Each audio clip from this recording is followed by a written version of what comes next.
Just a bunch of John Deere junkies getting funky to some old hang. Nothing been stuck in the mud that we can't hook up to a rusty chain in the sun or in the rain. Yeah, it's the kind of thing, you know, we're straight out of that dirty south, dirty roads. Nobody got no money, got them signed up pickup trucks, whistling at them on the country. Yes, sir. You know, we're straight out of that long week working now. Everybody wanna party all night long. Bonfire on the back 40 in the middle of nowhere. Hello, everybody. I'm Larry Ridley. You're tuned in to the NFL on EA Sports. The time for talk is over as we are just mere moments away from the Super Bowl.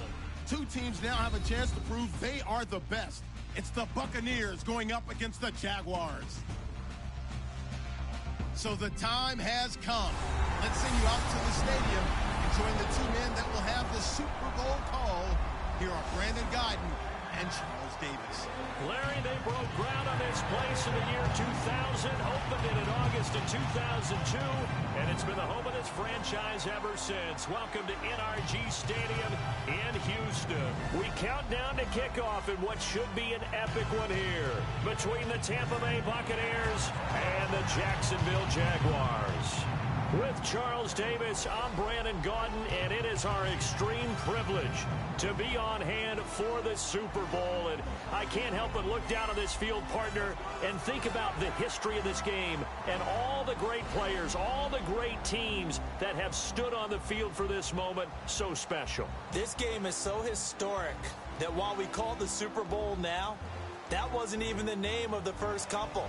It's the AFL NFL World Championship game before the Super Bowl really took hold.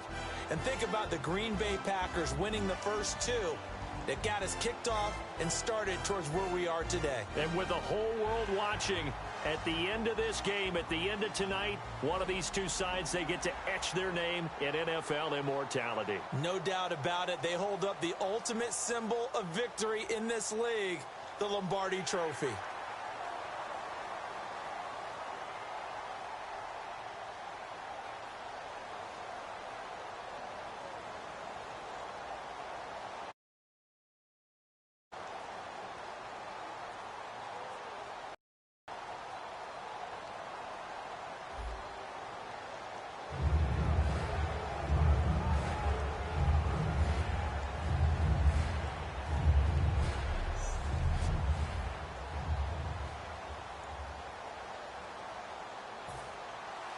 We begin the next half-century of Super Bowls to a strobe of flashes. Super Bowl 51 from Houston is underway. On the return, this is Denard Robinson.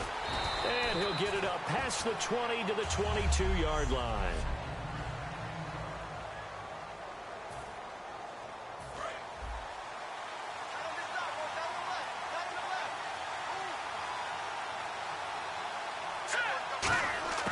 They'll come out throwing here on first down. And the hook up here to Allen Robinson. And down he goes, but he takes it up to the 40. And a nice pitch and catch to pick up the reception against man coverage. Both of them read how much yardage they needed, figured what they had to do, and were able to beat the man coverage for the completion. They'll drop to throw. It's caught right side. It turns. And he's going to get this all the way down inside the 35. A good pickup there, 26 yards. That looked like a pretty good route combination there because you've got to find a way to clear the guy running the drag, because when you do, you just put the ball on him and then let him run. Yeah, he's got some space. Let's go! They're going to run this with a tight end. No gain on the play. It'll be second down. Offense still needing 10 yards. Second down.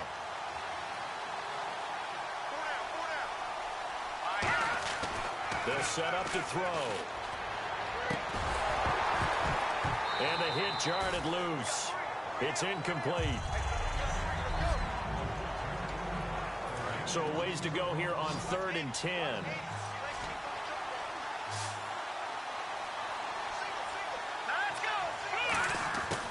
Out of the gun, they'll look to throw. And almost picked off. I guess the good news for them now, it's 4th down. I know ultimately that feels like a good defensive play, but I know it's really not. They had a chance to keep points off the board. Now they have a chance to kick a field goal by missing. Oh, they get to the football. It's blocked. Now it's scooped up, and he's free going down the left side. It's a foot race. 20, 10, 5, touchdown, Tampa Bay. We talk about it a lot. One of the dangers of the long field goal, you got to kind of hit it low and drive it. That makes it susceptible to a block here. Not only do they block it, they return it. And how about how well they did on the return where they didn't create a penalty? Oftentimes in that type of a scrambling situation, someone will clip, someone will block below the waist, right? You name it. In this case, though, that didn't happen. They formed it up, and he took it all the way back for a touchdown. This is taken at his 4. And he'll take this across the 25, a couple extra yards, up to the 27-yard line. The Jaguars offense now heads back onto the field. Last time out, they had that long 50-plus yard field goal that they missed. And I'm sure on their sideline they're thinking to themselves, okay, do we still want to try one if we're in that position again? And I would dare say that the answer... And that's caught inside the 35. Touchdown, Jaguars. Allen Robinson, 73 yards. And the Jaguars are within an extra point of tying this one up. And when a Hail Mary is completed for a touchdown pass like that, I think any defense... Oh, this is blocked. This is going the other way. But he doesn't get far. They're able to stop him. And after all that, the extra point attempt unsuccessful. Well, there's a blocked extra point. I remember playing, and we had one of those go against us. I remember our kicker and our holder told the head coach, just relax, coach. Why are you yelling? Don't worry about it. It's just 1 point. Oh, my. Those coaches see a point is gold to them because you never know how it's going to turn out later. Exactly. That's what I was just going to say. First quarter, we'll see if this has any implications as the game goes on. I still can't believe they told the head coach to relax. Oh, bad move. Now the first carry for Doug Martin. And he'll wind up losing yardage here back at the 21-yard line. It's a loss of 4 there, bringing up 2nd down. Brandon, that play ended so fast, it's almost as if the quarterback handed it to the runner, and the tackler was there right away for a loss of yardage. They run it again with Martin. And nowhere to run on the interior of that defensive line. He'll get back only to the line of scrimmage. Senderick Marks there to make the tackle. And the Jags, Charles, I think they're on the dime here. Covering a lot of field. From the gun, it's Brady. Room here to run.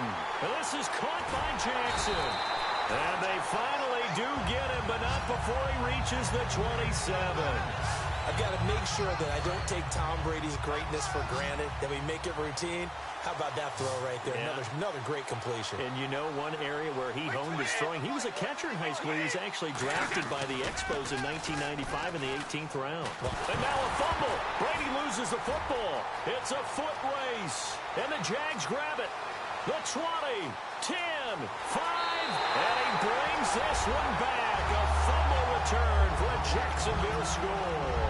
Well, we certainly haven't seen many fumble returns for a touchdown in Super Bowl history, but there you go. What a play. And just think about it. We always talk about the best playmakers make their biggest plays on the biggest stage, and there's none bigger than in the Super Bowl. Remember Von Miller? Yep. Strip sack, knocked it free. I think Malik Jackson fell out for a touchdown.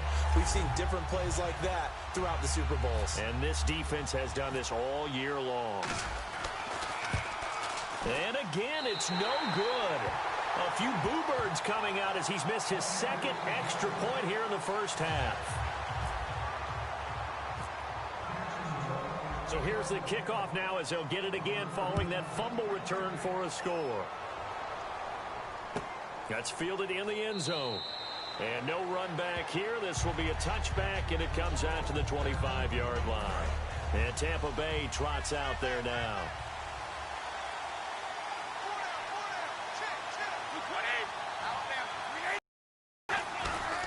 Play fake here on first down. Oh, he can't get away, and Brady will go down. Dante Fowler. He's the one that got to him. He takes him down for a loss of 9. Well, how about that? A dime set on defense, 6 defensive backs. None of them blitz. They're just back there in coverage. Defensive lineman gets the sack. That's where the O-line, they go to the sideline, they keep their helmets on so the cameras can't find them, right? Yeah, the cameras can't find them, but I know one thing. The O-line coach will.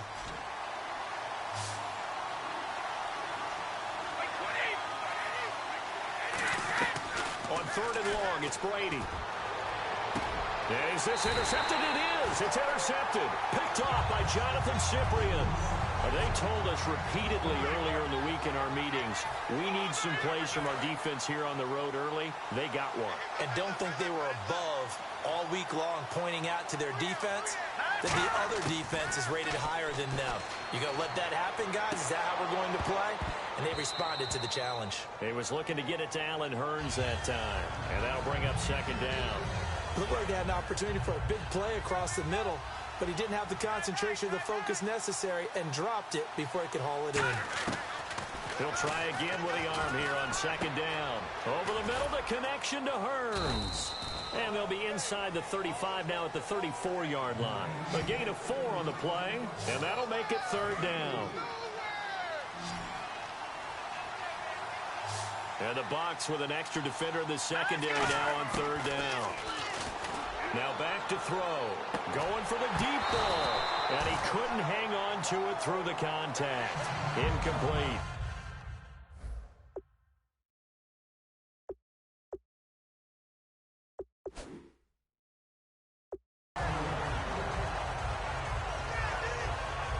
And for the 2nd time tonight, this field goal unit comes out here. He had his lone attempt blocked earlier. And this one is right down Broadway. And that'll push the lead up to 8. So a good kick that time, and that might help to get the negative thoughts out of the mind from that earlier block. Especially since this was not a chippy, so he had to get that one out kind of low. But his line does a nice job of protecting, and he's able to convert for 3. That'll be taken in the end zone. And no run back here. This will be a touchback, and it comes out to the 25-yard line. So out come the Bucs now. And following the interception, we'll see what they can put together on this drive. I can hear my old college coach right now. He always used to tell us before every game, the team making the fewest mistakes will win. What they're hoping is that that last mistake is their only one of the game. Coaches, that's all they talk about, turnovers, right? Minimizing those and maximizing opportunities. First play of the drive, let's give credit all around. Excellent blocking, but the guy carrying the ball, he was the finisher. A really nice run. Here's Martin, and this carry not as productive. He's swallowed up at the line of scrimmage. Paul Posluszny, the linebacker, brings him down. And the defense searches for one more stop here after the run on 2nd down. I do know from experience that when you slow down someone's running game, you're now doing the dictating on defense. And guess what? Now you're getting ready to tee off on their quarterback because they still have to be alert for the draws and other plays of that nature to make sure you don't get hurt.